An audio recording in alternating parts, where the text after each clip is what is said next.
पर पेट्रोल जो 1000 रुपये लीटर हो जाए मजे से चलेगी, तो कम ट्रांसपोर्ट होगा, भीड़ कम होगी, लोअर लिमिट में चलेंगे। महंगाई की मार ने आम आदमी की कमर पहले ही तोड़ रखी थी, ऊपर से एक सरकार ने पहाड़ महंगाई का और तोड़ दिया है। पेट्रोल डीजल के दामों में 3-3 रुपए बढ़ोतरी की गई है, साथ ही दूध में भी 2 रुपए कल बढ़ाए गए थे। अभी यहाँ की जो आम जनता है जो बाइकों से चलती है, उनसे मैं जानने की कोशिश करूंगा क्या उनके जो खर्चे हैं वो चल पाएंगे। क्या आम आदमी अब चाय पीना भी मुश्किल हो जाएगा? क्या आम आदमी अब बाइक को छोड़ के साइकिल या पैदल चलना पर मजबूर होगा? यही समझने हम आए इस समय नोएडा के सेक्टर 62 के पेट्रोल पंप पर। यहाँ पे लोगों से बातचीत करेंगे और समझेंगे, एक चीज और समझेंगे, क्या चुनाव की वजह से अभी तक ये रेट रोक के रखे थे? क्या कहना चाहिए, सरकार अब हटनी चाहिए। अब सरकार हटनी चाहिए। चुनाव के जब नजदीक बसता है तभी हर चीज याद आता है। ये 10 साल पहले ये 55 रुपये पेट्रोल था, और 10 साल के अंदर अंदर में 50 रुपये ये हो गया। जो तेल, अब परचून तेल आप समझ लो, जो 70 रुपये लीटर 1 लीटर आता था, आज वो 180 रुपये है 1 लीटर। तो ये डबल तिबल महंगाई बढ़ रही है। तो ये सब क्या है, तो आम जनता ही परेशान है। ये जनता जो है ना, ये भी बेवकूफ़ ही है सही मायने में। नहीं तो ये बताइए, जब हर तरीके से आदमी, चाहे अमीर हो या गरीब हो, किसी प्रकार का बंदा हो, वो हर तरीके से परेशान ही है इस समय।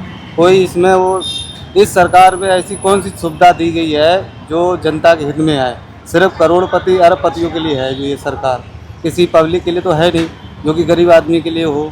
तो इसमें क्या कह सकते? भाई महंगाई तो सब, कोई भी देश, किस कंट्री में कोई भी नेता बढ़ा सकता है। क्या आपने रोजगार या लोगों की सैलरी बढ़ाई है?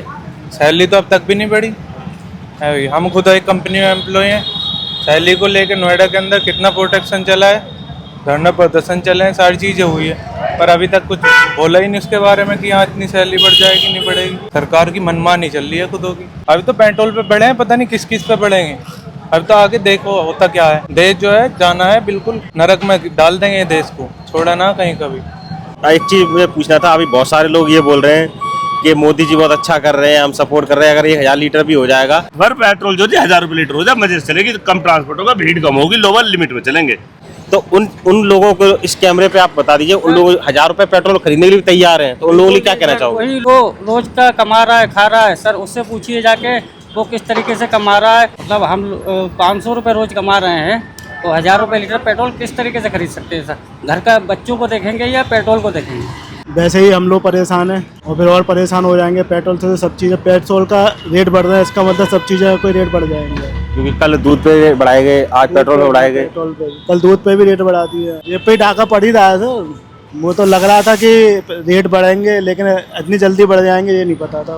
क्या अभी ये चुनाव की वजह से रोक के रखे थे क्या? हाँ, चुनाव की वजह से तो है ही है सर, पूरा चुनाव की वजह से सब रोक के रखते ही हैं, ताकि लोगों को लगे कि नहीं सरकार अभी साथ में है, बाकी बाद में फिर रेट बढ़ा देते। हर चुनाव के बाद आप कोई भी चुनाव उठा के देख लीजिए, उसके बाद आम आदमी के ऊपर ही उसका बोझ पड़ता है। कोई भी चुनाव हो, चाहे राज्य सरकार का चुनाव हो या लोकसभा का चुनाव हो, उसके बाद आम आदमी के ऊपर ये बोझ डाला जाता है। आम जनता पर रोक रहे हैं, खुद विदेश यात्रा कर रहे हैं, अब क्या कर सकें। तो क्या अभी तक ये जो मैं समझना चाहूँगा कि अभी चुनाव से पहले बहुत सारे रोड शो हो रहे थे, सारी चीज़ें हो रही थी, तब इन्हें पता नहीं था कि यहाँ युद्ध चल रहा है, यहाँ देश पे दिक्कत आएगी, तब इन्हें पता नहीं था सरकार को। और अब अचानक जैसे ही चुनाव जीतते हैं, अब फिर सारी चीज़ें बढ़ा देते हैं रेटों में। अभी ये चुनाव वहाँ था, पश्चिम बंगाल में था, तब तक तो ना तो कोई रेट का मसला था, ना कोई पेट्रोल का मसला था, ना डीजल का मसला था। तब तो सब कुछ भरपूर था। जिस दिन चुनाव हुआ, ख़त्म हुआ, जिस दिन शपथ ग्रहण हुआ, उसके दूसरे दिन ही इनको सब कुछ याद आ गया। ऐसा थोड़ी नहीं होता। ये तो मान लो काला बाजारी है, ये चोर बाजारी है, ये कोई ईमानदारी का खेल थोड़ी है। एक तो बेईमानी से चुनाव जीतते हैं, नहीं तो बैलेट उससे पेपर से करवा के देख लो चुनाव, पता चल जाएगा कितना ईमानदार है मोदी। जितना ट्रांसपोर्ट, हर चीज़ ट्रांसपोर्ट से आएगी। दवाई है, मैं कल लेने गया बीपी की, तो उसमें जो है 50 रुपये से एकदम 61 रुपये कर दिया। तो एकदम से ये मतलब बीपी की दवाई लेने गए, बीपी की दवाई के रेट सुन के ही आपका बीपी बढ़ गया? जी बिल्कुल बढ़ गया। पता नहीं कैसे चलाएंगे, क्या चलाएंगे, कि समझ में नहीं आ रहा। अपना भी तो कुछ खर्च कम करें, जो सरकार में बेफिजूल खर्चे होते हैं उनको रोका जाए थोड़ा, तो शायद कुछ कंट्रोल हो जाए। महंगाई की जो सीमा है वो आसमान पार कर रही है इस समय। लोगों को, गवर्नमेंट को ये नहीं समझ में आ रहा है, जो आम आदमी, जो डेली वेजेस आदमी है, वो काम करके कैसे कैसे अपने खर्चे पूरे कर रहा है, उसके बाद वो कैसे कैसे सर्वाइव कर रही है। क्योंकि बेरोजगारी तो वैसे भी बढ़ती जा रही है, गवर्नमेंट से कोई फ़ायदा तो किसी को है नहीं। और आने वाले टाइम में इतनी ज़्यादा भुखमरी हो जाएगी कि ये कैसे चलेंगे आपके घर के? घर का खर्च कैसे चलेगा? घर का खर्च ही चल रहा है, बाकी कुछ नहीं हो रहा है। बाकी तो कुछ नहीं हो रहा है। बनाने की कोशिश नहीं, गरीब को डुबाने की कोशिश की जा रही। जो कुछ आदमी, गरीब आदमी जो कमा खा रहा है, उसकी जो रोजी रोटी थोड़ी बहुत बची हुई वो भी छीनने का काम किया जा रहा है।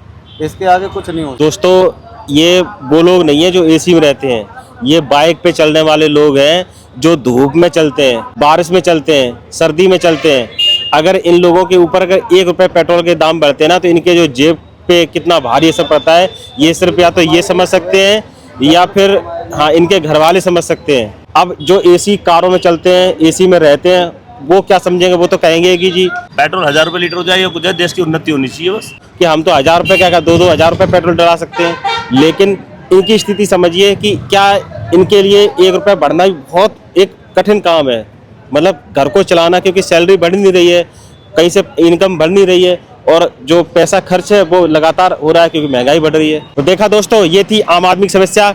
इस महंगाई पर आपकी क्या राय, हमें कमेंट बॉक्स में जरूर लिखें, और इस वीडियो को इतना ज़्यादा शेयर करें ताकि सरकार को पता चल सके कि भैया महंगाई नहीं बढ़ानी है, आम आदमी को जीने लायक छोड़ना है या नहीं छोड़ना है। साथ ही हमारे चैनल जनता 360 को फॉलो, सब्सक्राइब दोनों कर दें ताकि आपकी आवाज़ इस चैनल के माध्यम से हम उठा सकें।